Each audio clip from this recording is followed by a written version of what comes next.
Magandang araw sa lahat. Bago tayo magsimula, gusto ko mag-isip tayo ng sagot sa isang simpleng tanong. Kung ang lipunan ay isang pelikula, sino nga ba ang bida at sino ang kontrabida? Madalas kapag nanonood tayo ng pelikula, ang unang hinahanap natin ay ang bida at kontrabida.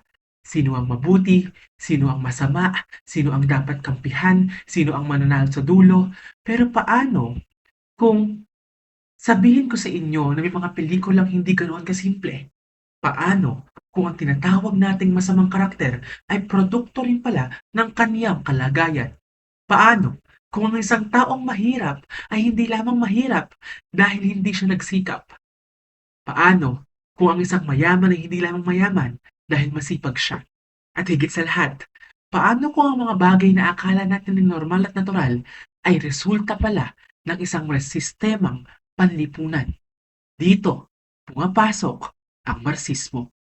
At ito ang pag-uulat ng inyong lingkod, Janhiro Espanhon, kasama si Marian Villas at John Paul Cadondon. Kapag may pagkasamantala, may paglaban. Kapag may naghahari, may lumalaban. At kapag may pelikula, may ideolohiyang isinasalaysay. Kaya ang paanyaya ng Marxismo ay hindi lamang panoorin ng pelikula. Ang paanyaya nito ay usisain natin kung ano ang pinapakita ng pelikula tungkol sa lipunan. Sino ang may kapangyarihan? Sino ang wala? Sino ang may pera? Sino ang nagtatrabaho? Sino ang kumikita? Sino ang nakikinabang? At sino ang nagsasakripisyo? Bago natin pag-usapan ng Marxismo bilang isang teorya, magsimula muna tayo sa tatlong tanong. Una, bakit may mahirap at mayaman? Hindi lamang bakit may taong maraming pera at may taong kaunti ang pera. Mas malalim dito, bakit may mga taong pinapanganak na may access sa magandang edukasyon, seguridad, ari-arian, at oportunidad. Samantalang may mga taong kailangang magsimula sa halos wala. Ikalawa, natural ba ang hindi pagkakapantay-pantay? Ibig sabihin, dahil may mayaman at mahirap ngayon, ganito na ba talaga ang lipunan mula pa nung una? At ganito na rin ba magpakilanman? At ikatlo, ano ang kinalaman nito sa pelikula? Bakit natin pinag-uusapan ang kahirapan, kayamanan, trabaho, at kapangyarihan sa isang subject o diskusyon tungkol sa pelikula? Simple lamang ang sagot, dahil ang pelikula ay hindi umiiral sa vacuum. Ang pelikula ay ginagawa ng tao, at ang taong gumagawa ng pelikula ay bahagi ng lipunan. May kanyang-kanyang sariling panahon, kultura, ekonomiya, politika, at mga paniniwala. Kaya kapag may pelikulang nagpapakita ng isang mayamang pamilya, isang manggagawa, isang pulubi, isang negosyante, isang magasaka, isang empleyado, o isang taong nakikipaglaban para mabuhay, hindi lamang natin sila dapat tignan bilang mga karakter. Maaari rin natin silang tignan bilang mga kinatawan ng iba't ibang posisyon sa lipunan. At dito nagsisimula ang Marxistang pagbasa. Ngayon, bakit nga ba kailangan ang Marxismo? Hindi naman natin kailangang maging Marxista agad para mapansin na hindi pantay ang lipunan. Makikita natin ito sa pang-araw-araw na buhay. May mga taong nagtatrabaho ng buong araw, ngunit hindi pa rin sapat ang kinikita para sa kanilang pamilya. May mga taong kailangang magtrabaho ng overtime para madagdagan ang kanilang kita. May mga manggagawang gumagawa ng isang produkto, ngunit hindi nila kayang bilhin ang produktong iyon. May mga taong nagmamay-ari ng kumpanya, habang may libo-libong empleyado nagtatrabaho para sa kumpanyang iyon. May mga taong may bahay, lupa, negosyo at puhunan. At may mga taong ang pinakamahalagang mayroon lamang ay ang kanilang lakas paggawa. Kaya ngayon ang tanong, bakit ganito ang sistema? Una, mayroon tayong inequality o ang hindi pagkapantay-pantay. Pero kailangang maging maingat tayo rito. Hindi sinasabi ng Marsismo na pare-pareho dapat ang lahat. Ang itinatanong nito ay bakit may sistematikong pagkakaiba sa akses ng mga tao sa yaman, sa oportunidad, at maging sa kapangyarihan.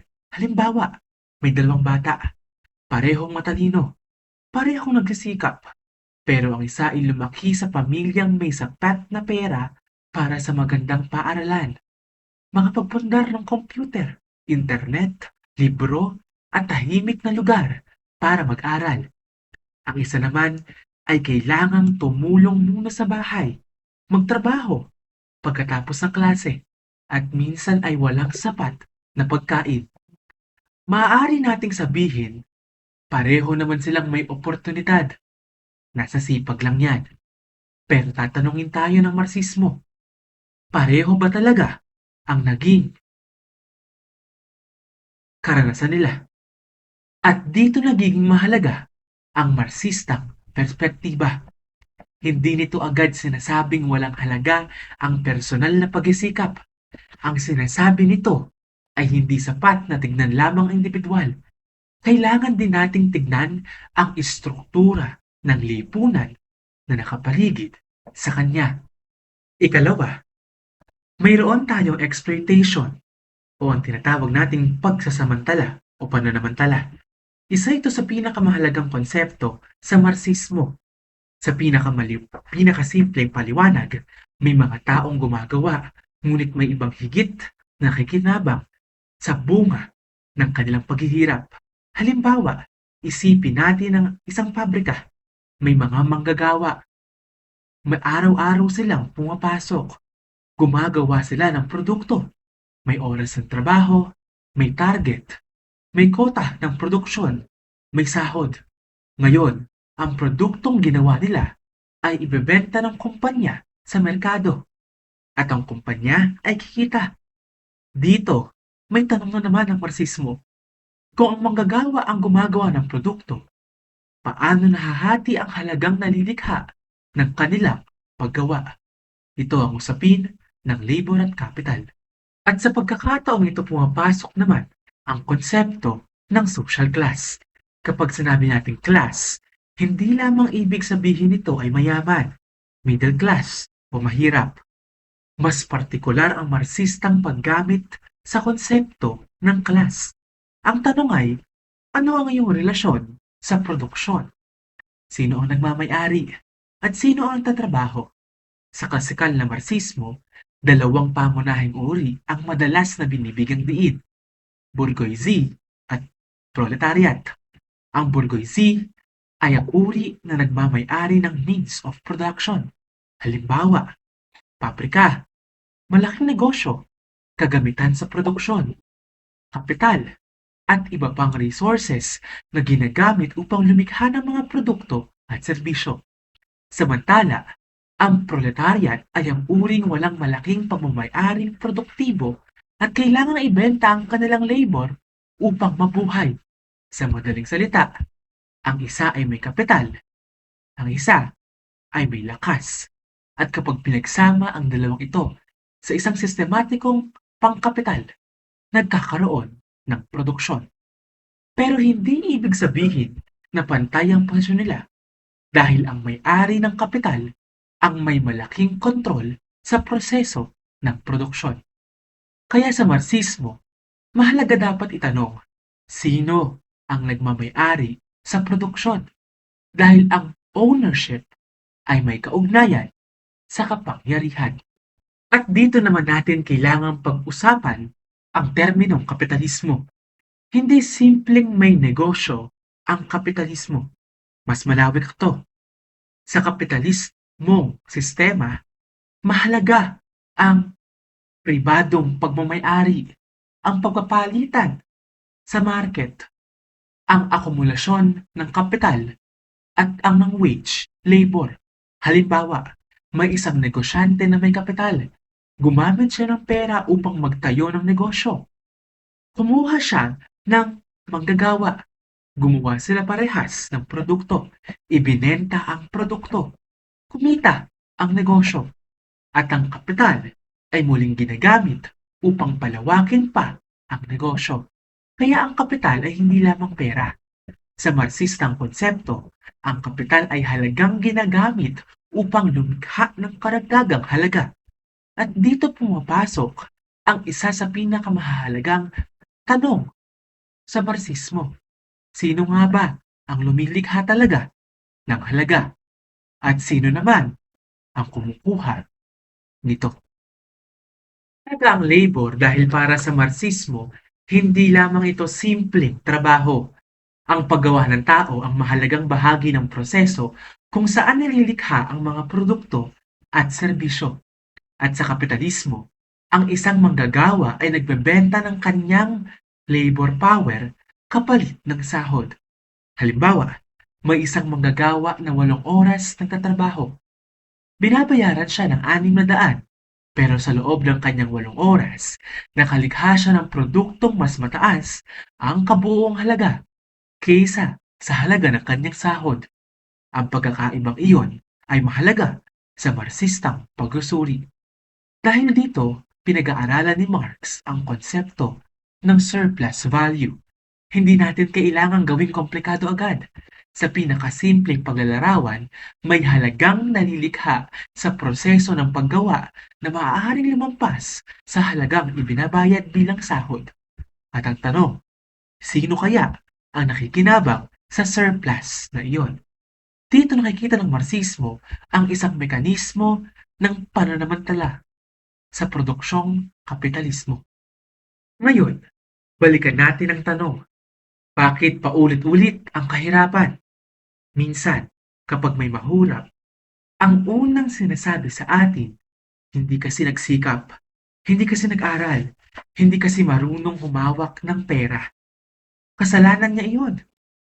At maaaring may pagkakataon na may personal na desisyon talagang nakaaapekto sa buhay ng isang tao. Pero sa perspektiba ng Marxismo, huwag tayong tumigil tignan ang individual, kundi tignan din natin ang istruktura. Kung ang isang pamilya ay mahirap ngayon, ano ang posibilidad na ang kanilang mga anak ay magkaroon ng parehong access sa resources na mayroon ng anak ng isang mayamang pamilya? Kung mababa ang sahod ng isang manggagawa, paano niya maiipon ng sapat na kapital upang makapagpatayo ng sariling negosyo? Kung wala silang property, paano siya magkakaroon ng passive income? Kung kailangan niyang ibenta ang kanyang lakas panggawa para mabuhay, paano siya makaalis sa siklo? Kaya sa Marxistang pagbasa, ang kahirapan ay hindi lamang isang personal na problema. Maaari nito maging problemang pang-istruktura. At ito ang isa sa pinakamahalagang pagbabago sa paraan ng pagsuri. Mula sa ano ang mali sa taong ito, patungo sa anong uri ng lipunan ang lumilikha ng ganitong kalagayan. Ngayon, pagkatapos nating makita ang mga problemang tinatalakay nito, maaari na naman tayong magtanong, ano nga ba talaga ang Marxismo? Ang Marxismo ay hindi lamang isang paniniwalang politikal. Hindi din ito simpleng ideya na pabor sa mahirap at kontra sa mayaman. Mas malawak ito. Maaari natin itong tignan bilang political philosophy, economic theory, social theory, at isang paraan ng pagsusuri sa kultura at panitikan. At sa modernong panahon, ginagamit ito sa kritisismo sa pelikula. Ang mahalaga rito ay ang relasyon ng ekonomiya, ng uri, ng kapangyarihan, at ng ideolohiya. Una, bilang political philosophy, pinag-aaralan ng Marxismo ang kapangyarihan, hindi lamang sino ang presidente o sino ang nasa gobyerno. Mas malawak pa, sino ang may kakayahang magdesisyon, sino ang may kontrol sa resources, sino ang pinakanakikinabang na mga institusyon, at paano napananatili ang isang partikular na social order. Dito natin makikita na ang politika ay hindi hiwalay sa ekonomiya dahil kung may kapangyarihang pang-ekonomiya, madalas ay may kapangyarihang pang-politika rin. Ikalawa, ang economic theory. Dito natin makikita ang mga konsepto tulad ng kapital, labor, commodity, value, surplus value, pananamantala, at akumulasyon. Mahalaga dito dahil para kay Marx, hindi natin mauunawaan ang lipunan kung hindi natin mauunawaan kung paano gumagana ang produksyon. Isipin na lang natin na may produkto, sino ang gumagawa, sino ang nagmamay-ari ng materyales, sino ang nagmamay-ari ng pabrika, sino ang nagbebenta, sino ang nagtatakda ng sahod, sino ang kumikita. Kapag tinanong natin ang mga ito, hindi na lamang tayo tumitingin sa produkto. Tinitignan natin ang social relations sa likod nito. Ikatlo, social theory. Dito sinisikap ng Marxismo na ipaliwanag kung paano hinuhubog ng ekonomikong pangkarelasyon ang social relations. Halimbawa, bakit may iba't ibang social class? Bakit may hierarkiya? Bakit may mga trabahong mababa ang tingin ng lipunan kahit napakahalaga rin nila naman? Bakit may mga uri ng trabaho na mataas ang kompensasyon at may mga trabahong napakababa ng sahod? At bakit minsan ay tinatanggap natin ang ganitong arrangement na parang natural lamang? Dito, pumapasok na ang konsepto ng ideology. Ito ang isang konseptong napakahalaga kapag pagsusuri na ng pelikula ang pinag-uusapan. Ideology. Ano nga ba ang ideology? Sa simpleng paliwanag, ito ay mga ideya, paniniwala, halaga, at assumptions na humuhubog sa paraan ng pagtingin natin sa mundo. At minsan, hindi natin napapansin na ideology na pala ang isang bagay dahil normal na ito para sa atin. Halimbawa, mayaman siya dahil masipag siya. Mukhang simpleng statement lang. Pero kung Marxista ang magbabasa nito, maaari niyang itanong, talaga bang sapat ang sipag para maging mayaman? Kung gayon, bakit maraming manggagawa na sobrang sipag ngunit nananatiling mababa ang sahod? Bakit may mga taong ipinapanganak na agad na may ari-arian? Bakit may mga taong kailangang magtrabaho mula pagkabata para lamang mabuhay? Kaya hindi ibig sabihin nito ay mali na agad ang Estado. Ang ginagawa ng Marxismo ay kinukwestiyon ang mga hak-haka sa likod nito. At ito mismo ang gagawin natin sa mga pelikulang Pilipino. Kaya ang gusto kong maging baon natin sa Marxistang pagsusuri, huwag lamang natin itanong kung maganda ba ang pelikula. Tanungin din natin kung kanino ba ito patungkol? Kanino ba ito dapat nagsisilbi? Sino ang binibigyan nito ng tinig? Sino ang hindi naririnig? Sino ang ipinakikitang bayani? Sino ang ipinakikitang kontrabida? At bakit? Dahil ang pagpili kung sino ang magiging bida ay hindi kawalang balanse. Ang pagpili kung anong buhay ang ipakikita ay hindi rin kawalang balanse. Ang pagpili kung anong problema ang bibigyang diin ay hindi rin kawalang balanse. At maging ang pagpili kung anong problema ang hindi ipakikita ay sadyang mahalaga rin. Kaya kung babalikan natin ang ating unang tanong, kung ang lipunan ng isang pelikula, sino ba ang bida? Siguro mas maganda at mas angkop na tanong ay sino nga ba ang nagsulat ng kwentong ito? Sino ang may hawak ng kontrol? Sino pinili makita? Sino ang nasa labas ng punto de vista? At sino ang nagsasabing ganito talaga ang buhay? Dahil para sa Marxismo, maaaring hindi ganon kasimple ang mundo. Ang kahirapan ay hindi lamang personal na kabiguan. Ang kayamanan ay hindi lamang tagumpay na personal. Ang trabaho ay hindi lamang trabaho at ang pelikula ay hindi lamang pelikula. Lahat ng ito ay maaaring konektado sa uri, sa lakas panggawa, sa kapangyarihan at sa ideolohiya. Kaya sa susunod na manood tayo ng pelikula, subukan naman nating itanong, saan nga ba ito nagsisilbi? Anong uri ng lipunan ang ipinakikita nito? Sino ang nakikinabang sa mundong ipinakikita nito? Sino ang nawawalan? At sino ang may kakayahang baguhin ang kwento? Kaya sa susunod pang pagtalakay, narito si Ginoong John Paul Cadondon para sa kasaysayan ng Marsismo.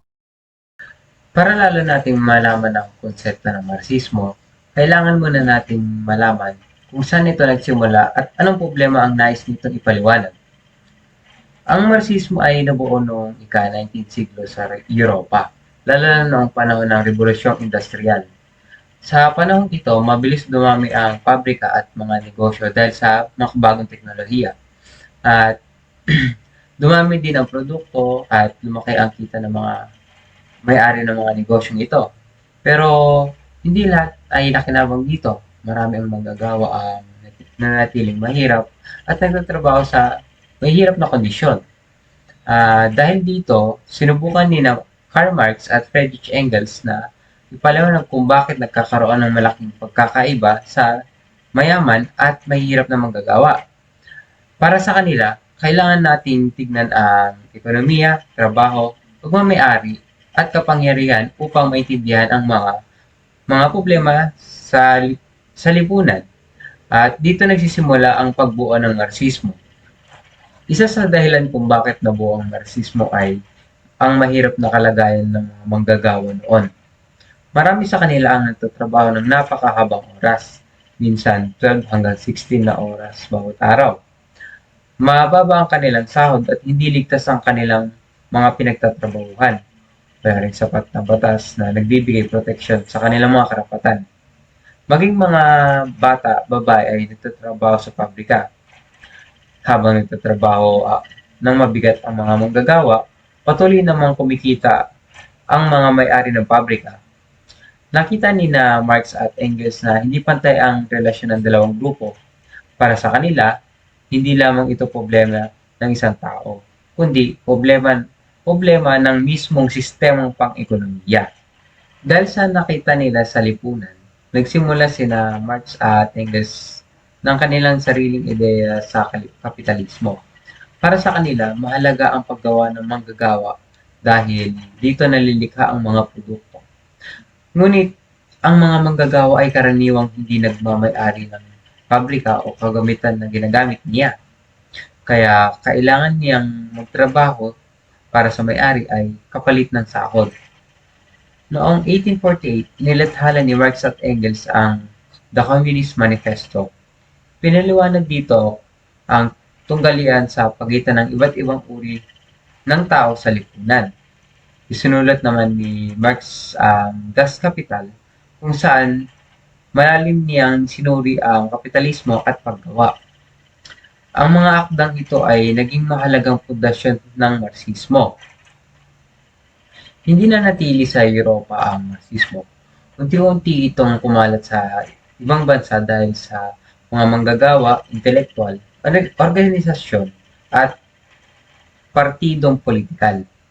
Maraming tao ang naging interesado dahil nagbigay ito ng paliwanag tungkol sa kahirapan at hindi pagkakapantay-pantay. Isa sa pinakamahalagang halimbawa ay sa Russia, kung saan ginamit ni Vladimir Lenin ang mga ideya ni Marx sa Rebolusyong Ruso noong 1917. Kalaunan naman ay naging mahalaga din ang Marxismo sa China, Cuba at Vietnam at iba pang bansa. Ngunit, hindi pare-pareho ang paggamit nito sa bawat bansa. Inangkop ito sa iba't ibang leader ayon sa kanilang sariling kalagayan. Hanggang ngayon, ginagamit pa rin ang Marxismo sa pag-aaral ng ekonomiya, politika, kultura, edukasyon at lipunan.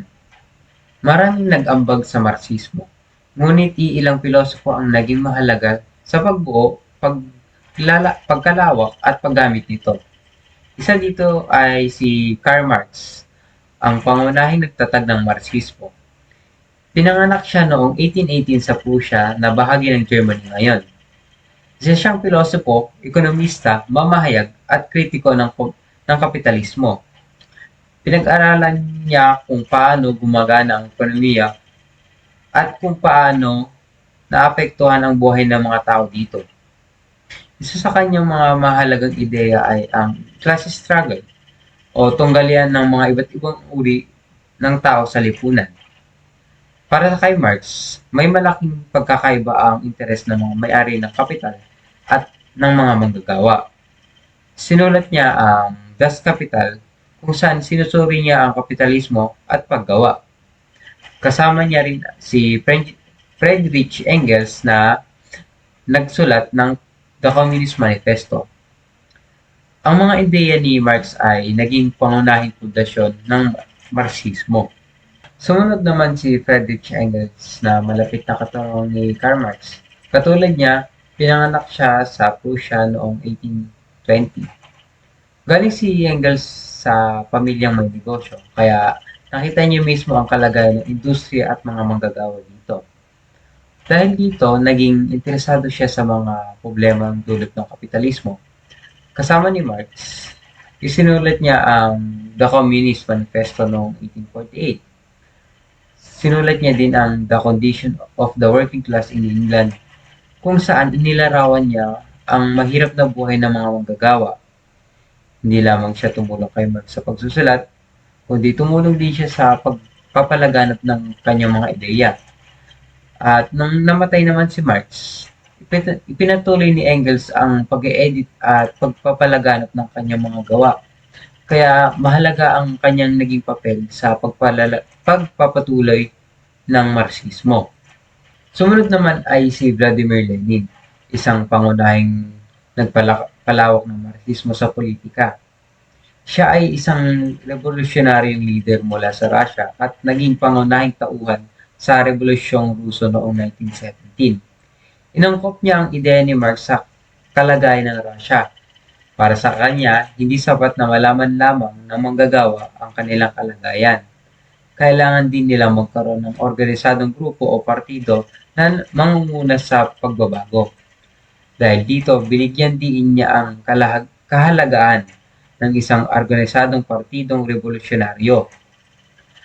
Ang kanyang mga ideya ay naging bahagi ng tinatawag na Marxism-Leninism. Malaki ang kanyang impluwensya sa mga sosyalista at komunista sa iba't ibang bansa.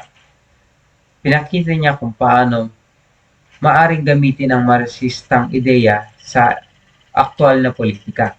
At sa huli ay si Antonio Gramsci, isang Italianong Marxistang pilosopo na nagdagdag ng bagong paraan ng pagtingin sa Marxismo. Pinakilala siya sa konsepto ng cultural homogeny. Ayon dito, hindi lamang pwersa ang ginagamit ng mga kapangyarihang grupo upang manatili sa kanilang mga posisyon. Maaari nilang maimpluwensyahan sa paraan ng pag-iisip ng mga tao. Halimbawa nito ay ang edukasyon, media, relihiyon, pamilya at kultura.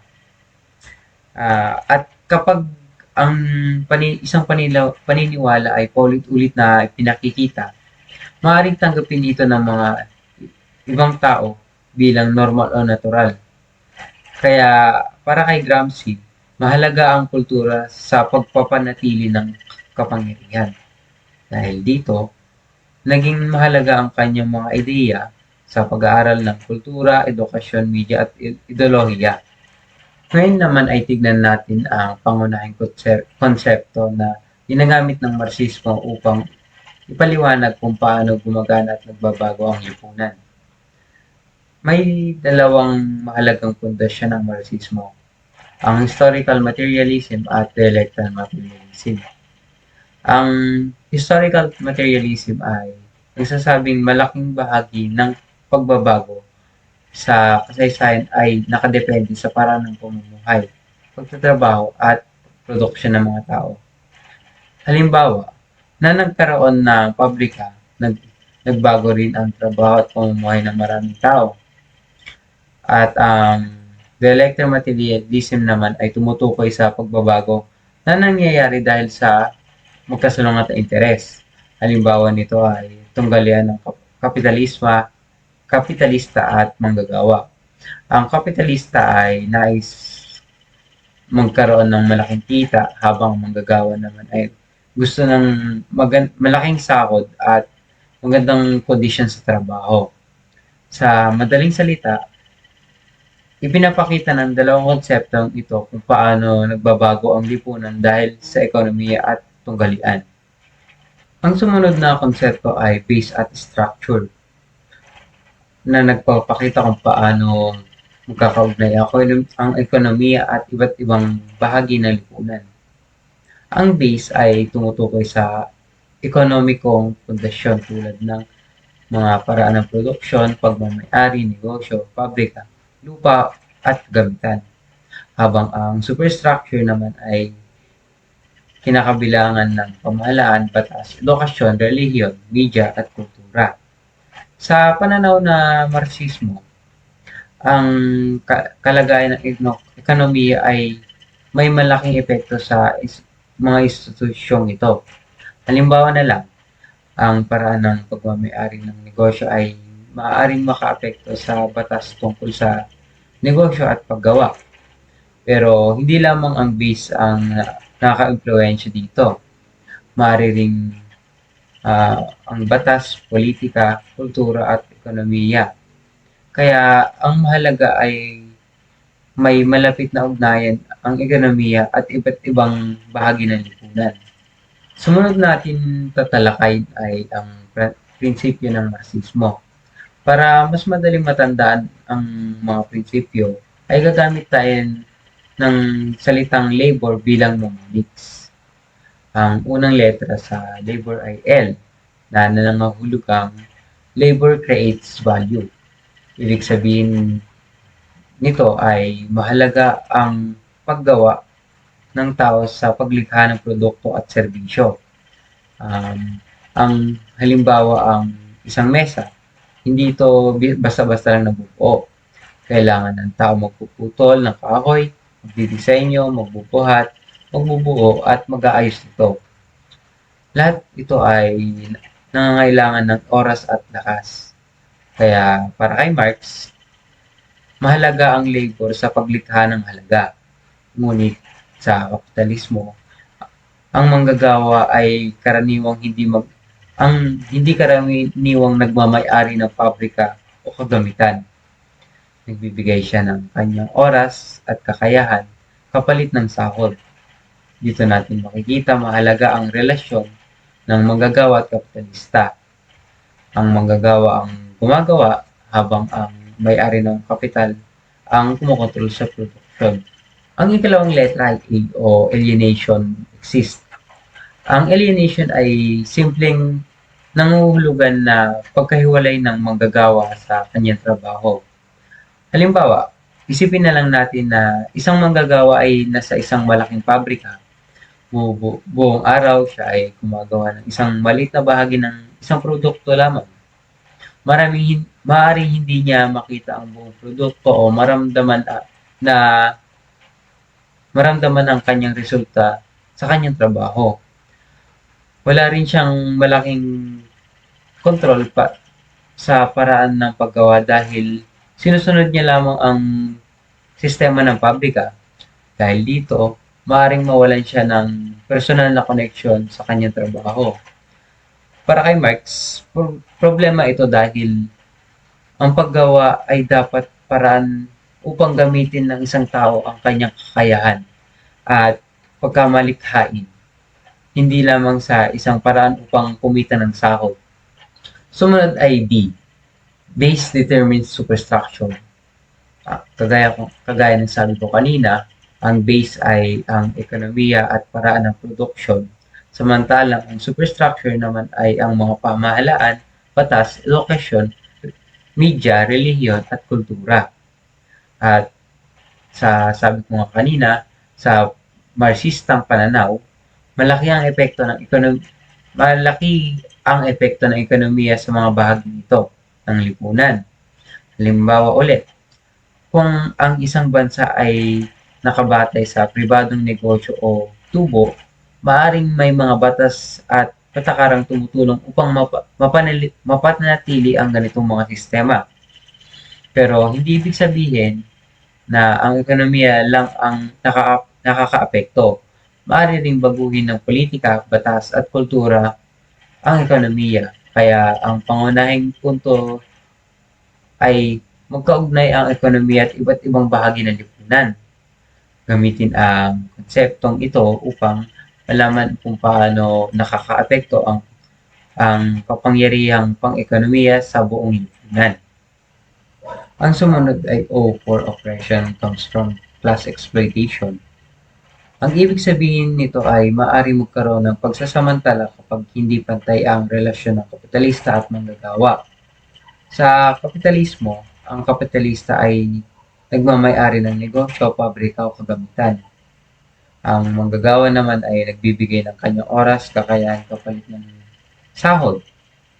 Para kay Marx, maaaring mas malaki ang halaga na nililikha ng manggagawa kaysa sa sahod na natatanggap niya. Ang sobrang halaga na ito ay tinatawag na surplus value. Halimbawa na lang ay maaring ang manggagawa ay makagawa ng produkto na nagkakahalaga ng malaking halaga. Ngunit maliit lamang na bahagi ang napupunta sa kanyang sahod. Para sa Marxismo, mahalagang suriin ang ganitong relasyon upang maunawaan kung paano nagkakaroon ng hindi pagkakapantay-pantay. Ang huling letra ay R o Revolution Transforms Society. Para sa Marxismo, hindi permanente ang isang sistema ng lipunan. Nagbabago ito kung malaki na ang mga problema at tunggalian sa loob nito.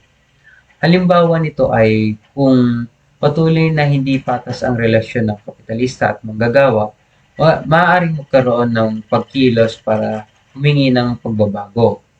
Para kay Marx, mahalaga ang pagkilos ng mga manggagawa bilang isang grupo upang baguhin ang sistema. Ang revolusyon ay hindi lamang nangulugan ng digmaan o kaharasan, maaari din itong tumukoy sa malaking pagbabago sa paraan ng pagpapatakbo ng ekonomiya at lipunan. Sa madaling salita, ang R ay tumutukoy sa pagbabago ng sistema na nakikita bilang dahilan ng pagsasamantala at hindi pagkakapantay-pantay. Sa bahaging ito ay pagsasama-samahin natin ang pangunahing layunin ng Marxismo at kung anong pagbabago ang nais nitong makita sa lipunan. Ang Marxismo ay may ilang pangunahing layunin. Una ay nais nitong maunawaan ang lipunan, lalo na lalo na kung paano nakakaapekto ang ekonomiya at kapangyarihan sa buhay ng mga tao. Ikalawa ay nais nitong ilantad ang pagsasamantala, lalo na sa relasyon ng kapitalista at manggagawa. At para mabigyan ng boses ang manggagawa upang suportahan ang kanilang karapatan tulad ng makatarungang sahod at ligtas na trabaho. At panghuli ay nais nitong baguhin ang sistema nagdudulot ng hindi pagkakapantay-pantay at isulong ang hustisyang panlipunan. Kaya mahalaga na tandaan na ang Marxismo ay hindi lamang tungkol sa pagiging komunista.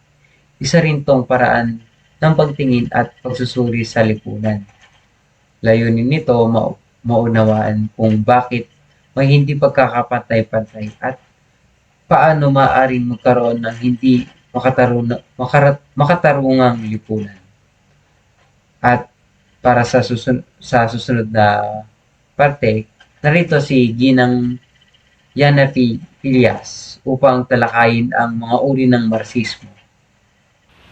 Ngayon, dumako naman tayo sa mga uri ng Marxismo. Ang una ay ang klasikong Marxismo o ang classical Marxism. Ito ang original na theory ni na Karl Marx at Friedrich Engels noong 1840s hanggang 1880s. Nakatuon ito sa historical materialism at class struggle o ang tunggalian between the bourgeoisie o ang mga may-ari ng kapital, at proletariat na siyang mga manggagawa. Ang goal nito ay baguhin o buwagin ang capitalist system at magkaroon ng society na walang social classes. Ang sumunod naman ay ang Marxist literary criticism.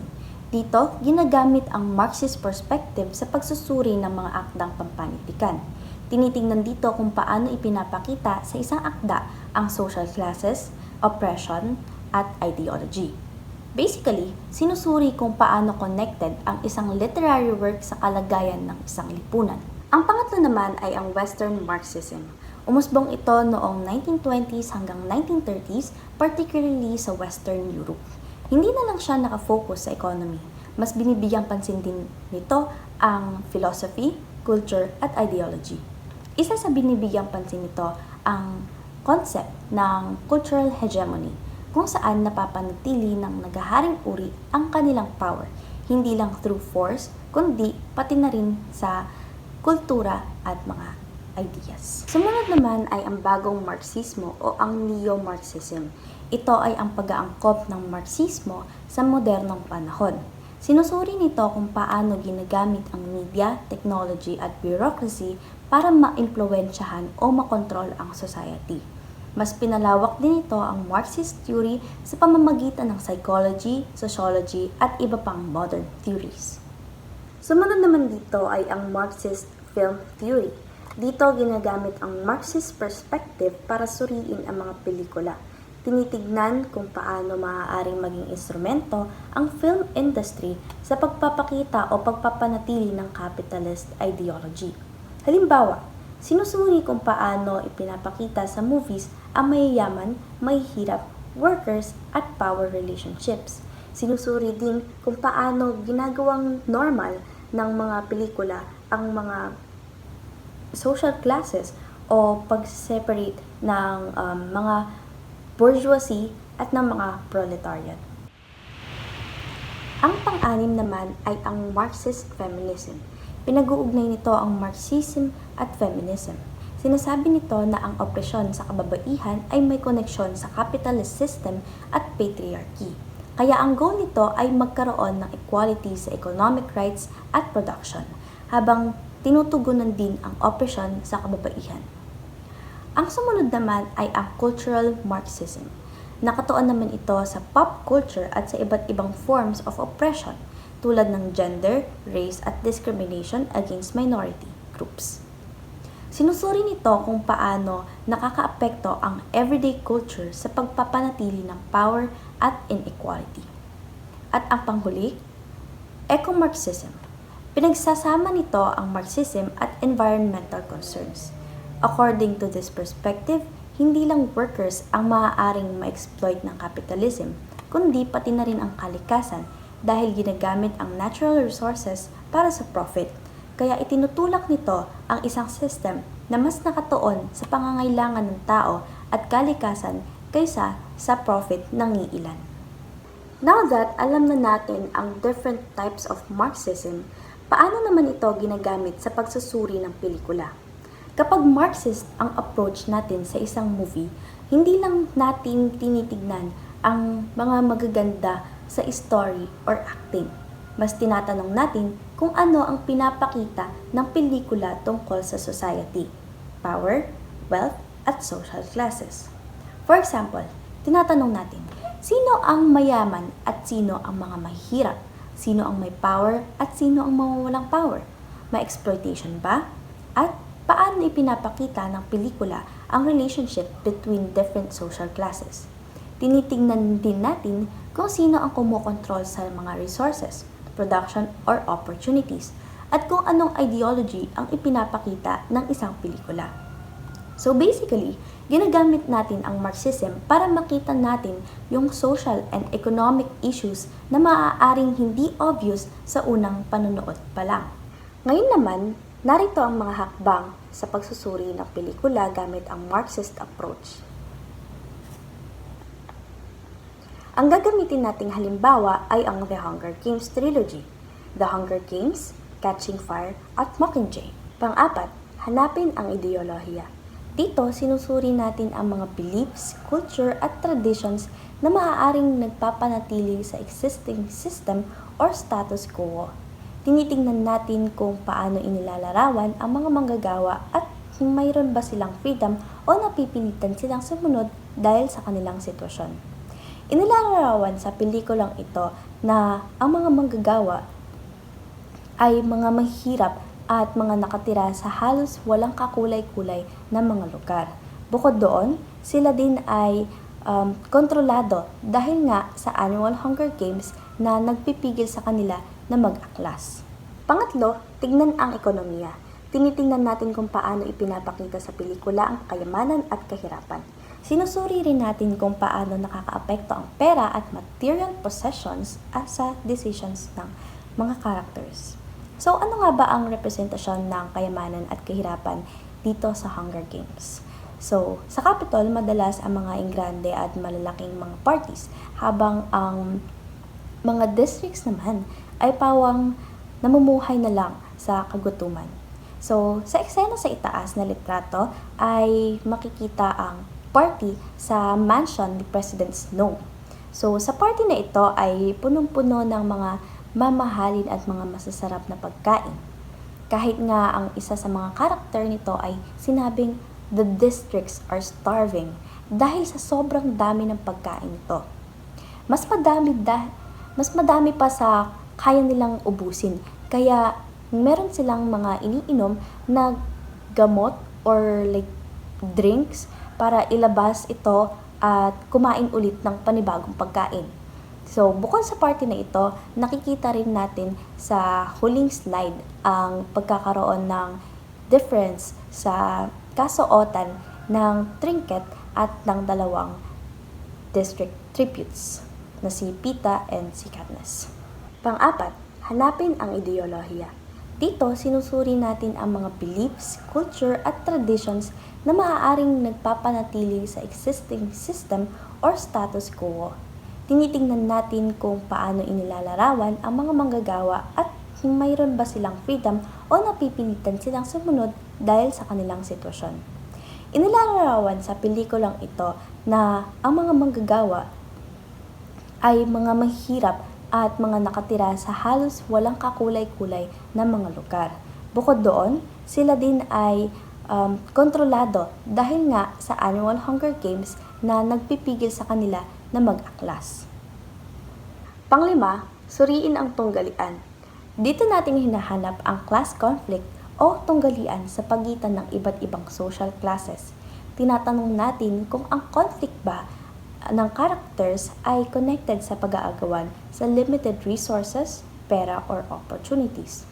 So, ang conflict or pangunahing tunggalian sa Hunger Games ay ang uri laban sa uri.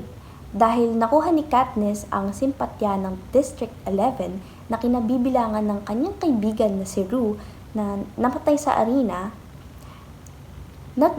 nagsilbi itong mitya ng revolusyon laban sa mga capital na siyang pinagtatrabahuhan nila at pinagkakahinatnan ng kanilang mga produkto. At ang panghuli, tukuyin ang mensaheng panlipunan. Sa last step, tinitignan natin kung ano ang social message ng pelikula, especially sa ending. May pagbabago ba sa sistema? May nagbago ba sa power structure? O nanatili pa rin ang mga characters sa parehong sitwasyon? Long story short, sa The Hunger Games, nabuwag ang sistema ng mga districts o mga manggagawa. Nagkaroon din ng revolusyon kung saan napabagsak nila si President Snow at hindi na nagkaroon muli ng Hunger Games. Ang susunod naman ay ang mga halimbawa ng mga pelikulang may dulog marxismo na tatalakayin naman ni Ginoong John Hero Panahon. Salamat, Binibining Marian. Ngayon na napag-usapan na natin kung ano ang marxismo at kung paano ito ginagamit sa pagsusuri ng pelikula, subukan naman nating ilapat ang teorya sa mga aktwal na pelikula. At dito, mahalagang tandaan ang isang bagay. Hindi ibig sabihin na kapag may mahirap na karakter sa pelikula, marxista na agad ang pelikula. Hindi rin ibig sabihin na kapag may mayamang karakter, kontrabida na agad siya. Ang marxistang pagsusuri ay mas teknikal. Ang tanong ngayon, Ano nga ba ang relasyon ng mga karakter sa isa't isa? Sino ang may-ari? Sino ang manggagawa? Sino ang may pera? Sino ang wala? Sino ang may akses sa oportunidad? Sino ang nagdedesisyon? Sino ang sumusunod? At higit sa lahat, anong sistema ang naglalagay sa kanila sa ganitong posisyon? Kaya sa mga pelikulang ipakikita natin ngayon, hindi natin kailangang sabihin ito ay isang pelikulang marsista. Mas maingat nating sasabihin na ang mga pelikulang ito ay maaaring suriin gamit ang lente ng marsismo. At napakahalaga ng pagkakaiba na yan dahil ang kritisismong nakaugat sa marsismo ay isang paraan ng pagsusuri. Hindi nito kailangang maging opisyal na layunin ng direktor upang maging kapakipakinabang ang panonood. Magsimula tayo sa isang pelikulang Pilipino, ang Oro, Plata at Mata. Sa unang tingin, isa itong pelikula tungkol sa dalawang mayamang pamilya na naapektuhan ng ikalawang digmaang pandaigdig. Pero kung marsismo ang ating lente, mapapansin natin ang isang mahalagang bagay. Ang digmaan ay hindi pare-pareho ang epekto sa bawat uri ng tao. Sa simula, makikita natin ang mga karakter na mayroong bahay, lupa, ari-arian, pagkain, seguridad, at social status. Mayroon silang resources na maaari nilang gamitin kapag dumating ang krisis. Pero habang lumalala ang digmaan, unti-unting nawawala ang dating organisasyon. At dito nagiging interesting ang marsistang pagsuri. Dahil ang tanong ay hindi lamang paano ba sila nakaligtas, kundi ano ang halaga ng kanilang uri sa panahon ng krisis. At ano ang nangyayari kapag ang dating yaman at status ay hindi na sapat upang protektahan sila. Makikita rin natin na hindi nawawala ang uri kapag may digmaan. Sa halip, nagbabago lamang ang anyo nito. May mga tao pa rin may access sa pagkain at sa resources. Pero may mga taong wala rin ganoon. May mga taong may kakayahang lumipat o magtago at may mga taong wala. Kaya maaaring suriin ang pelikula bilang pagtingin sa nakababasag na pribilehiyo ng isang uri. Ang tanong, kapag bumagsak ang sistemang nagbibigay sa iyo ng pribilehiyo, ano ang natitira sa iyong posisyon sa lipunan? Narito ang Oro, Plata, Mata.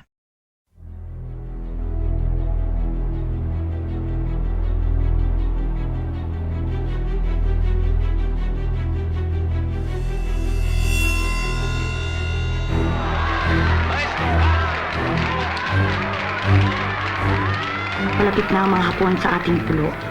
Natitiyo kung ang lungsod ang una nilang sasakupin. Ang mangyayari kung tayong lahat ay mag-aatungal? Organisasyon, sistema ang kailangan natin. Habang maaga pa'y lumisan na kayo sa syudad, bukas ang lahat ng mga pintuan ng aking tahanan para sa iyong pamilya. Nabuo na raw ang puwersang gerilya dito sa atin. Hindi ka ba nagbibiro, Inday? Biro-biro ba ang gera? Kung totoo ang sinasabi ni Piring, peligroso na rin ang lagay natin dito sa asyenda. Sumuko na ang mga Amerikano sa Hapon. Masama hinala ko. May gulo. Hapon. Tatagan ninyo ang inyong kalooban. Mas mahalaga na tayong mabuhay. Bina sa mga panahon to ay dapat maging matatagang tao.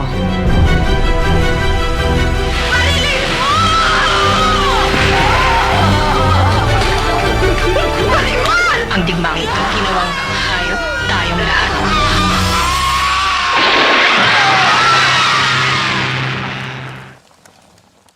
Kung may isang pelikulang napakalapit sa marsistang pagsusuri sa konteksto ng Pilipinas, isa rito ang Maynila sa mga kuko ng liwanag. Ang karakter ni Julio ay pumunta sa Maynila dahil naghahanap siya ng trabaho at ng mas magandang buhay. At ito ang mahalagang punto. Maynila ang lungsod ng oportunidad, pero hindi pantay. Mayroong mga taong may pera, mayroong mga negosyo, at merong mga bahay at may mga tao rin naman na ang tanging maiaalok lamang ay ang kanilang lakas paggawa. Si Julio ay bahagi ng uring kailangang magtrabaho upang mabuhay. At habang hinahanap niya ang kanyang minamahal, nakikita rin niya ang iba't ibang muka ng kahirapan. Dito natin makikita ang konsepto ng marxismo, ng alienation. Ang manggagawa ay maaaring makaramdam ng pagkahiwalay sa kanyang trabaho, kapwa, sarili, at mismong sa kanyang buhay na gusto sana niyang magkaroon. Hindi lamang siya naghahanap ng pera, hinahanap niya ang isang buhay na hindi niya makuha dahil sa kanyang posisyong pang-ekonomiya. At dito natin maaaring itanong, bakit kailangan niyang tiisin ang ganitong kalagayan? Hindi lamang dahil sa personal niyang desisyon. Mayroong mas malaking ekonomiyang struktura na humubog sa kaniyang buhay. Kaya ang Maynila sa pelikula ay hindi lamang lugar. Ang Maynila mismo ang nagiging larawan ng isang lipunang hindi pantay.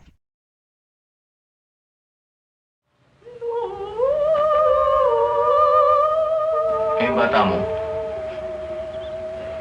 Lumuwas nga ako rito sa Manila eh. Pati yata kasulok-sulok ng Manila eh, narating ko eh. Pinalugog kong buong Maynila. Pero, wala si Ligaya.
Sunod naman dito ang extra at napakaganda nitong halimbawa dahil literal nitong ipinakikita ang isang uri ng manggagawang madalas nating hindi napapansin.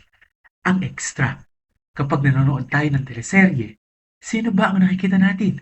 Ang bida, ang kontrabida, ang mga aktor. Pero mayroong maraming tao na nasa likod. Nakatayo, naghihintay, ulit ng eksena at nagtatrabaho na hindi naman sila ang sentro ng kwento. Dito natin makikita ang konsepto ng invisible labor. Ang kanilang trabaho ay mahalaga para mabuo ang isang produksyon, pero hindi sila ang pangunahing kinikilala. At dito, may tatanong mo na lang, bakit may mga taong kailangang maging invisible upang maging visible sa isang palabas? Maaari rin natin tignan ang precarious nature ng kanilang trabaho. May trabaho sila, pero hindi nangangahulugang secure ang kanilang kabuhayan. May access sila sa industriya, pero hindi nangangahulugang pantay sila sa mga taong nasa itaas ng tutsulok. Kaya ang extra ay maaaring basahin bilang pelikulo tungkol sa mga uri sa loob mismo ng industriya, ng mga artista. At nakakagimbal dito dahil ang industriya na gumagawa ng mga kwento tungkol sa buhay ay mayroon ding sariling mga kwento nang hindi pagkapantay-pantay sa likod ng lente ng kanilang kamera. At ito ang extra. The box office queen. The Grand Slam queen. The star for all seasons. Vilma Santos is now Look who's here. Cut! Sorry Okay lang po. Part of the job. an extra. Tagaan nyo sa bato. Sisikat din tayo. Sunod naman dito ang respeto. Makikita rito ang interseksyon ng kabataan, kahirapan, social inequality, at resistance.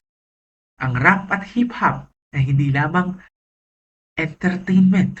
Maaari itong maging paraan ng pagpapahayag ng mga taong pakiramdam nila ay hindi sila naririnig sa lipunan. At dito natin makikita ang isang mahalagang konsepto ng Marxismo, ang boses. Sino ang may pagkakataong magsalita? Sino ang pinakikinggan? At sino ang madaling talikuran? Sa isang lipunang hindi pantay, ang produksyon ng kultura, kanta, pelikula, tula ay maaaring maging paraan upang kwestiyonin ang dominanteng ideolohiya. Kaya ang rap battle sa pelikula ay hindi lamang tungkol sa sino ang mas magaling magsalita. Maaari din itong maging sino ang may kakayahang magsalita tungkol sa realidad. At dito, nagiging mahalaga ang kultura. Dahil para sa Marxistang pagsusuri, ang kultura ay hindi lamang dekorasyon ng lipunan. Maaari rin itong maging larangan ng tunggalian. Dito ang respeto.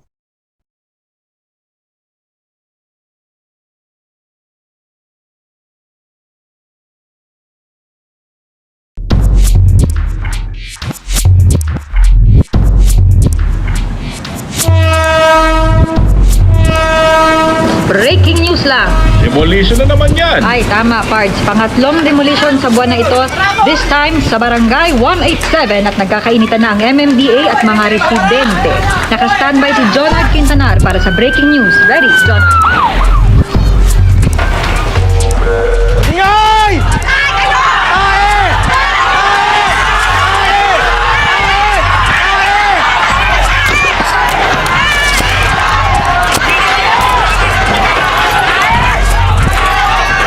Bara-bara na naman. Eto na ang tugmaan. Ingat lang kasi baka magkatukhangan na naman at malagyan ka ng karton ng wag tularan. Pero alam mo naman na ganyan talaga ang mga pangyayari dito sa amin. Medyo talagang delikado pero alam mo naman na wag mong isarado ang pinto dahil pag nakakita ka ng isang... Hindi ba sinabi ko sa inyo, huwag kayong tatambay dito? Ang iingay ninyo eh. Magselis nga kayo. Matandang baliw!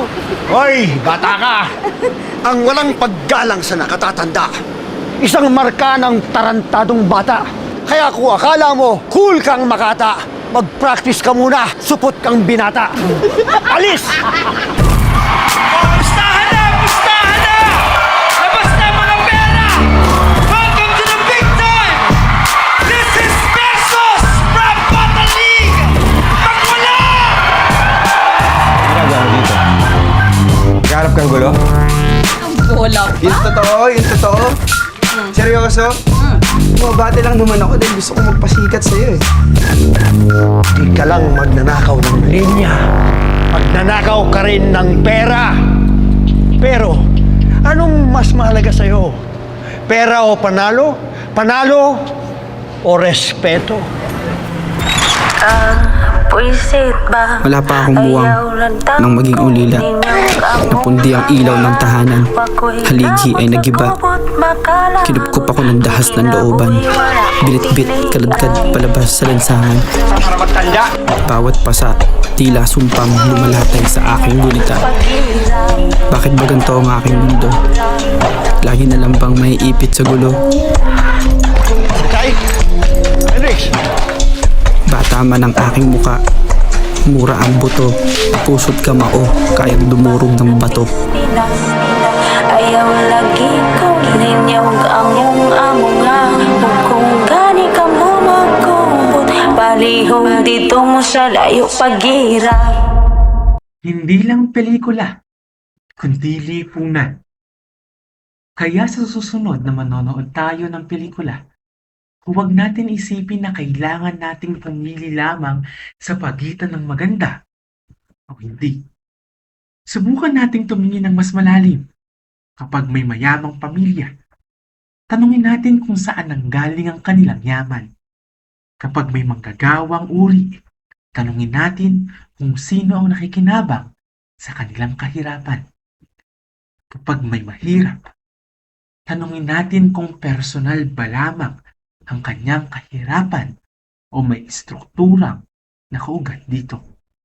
Kapag may kontrabida, tanungin natin kung sino ang nagbigay sa kanya ng pagiging masama.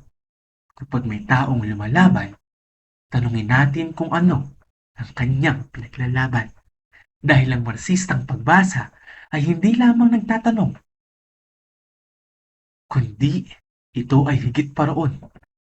Kanino nga ba pabor ang ganitong kaayusan? At marahil, kung ang pelikula ay may kapangyarihang magsabi kung paano natin dapat tingnan ang mundo, sino kaya ang may hawak ng lente nito? Dahil kung may mga taong nasa harap, may mga tao rin nasa likod. Kung may mga taong nagsasalita, may mga taong hindi naririnig. At kung may sistemang naghahari, may posibilidad ding may mga taong naghihirap. Yan ang marsistang pagsusuri sa pelikulang Pilipino. So, ano nga ba ang strengths o kalakasan ng Marxist approach? Una, malalim ang analysis nito.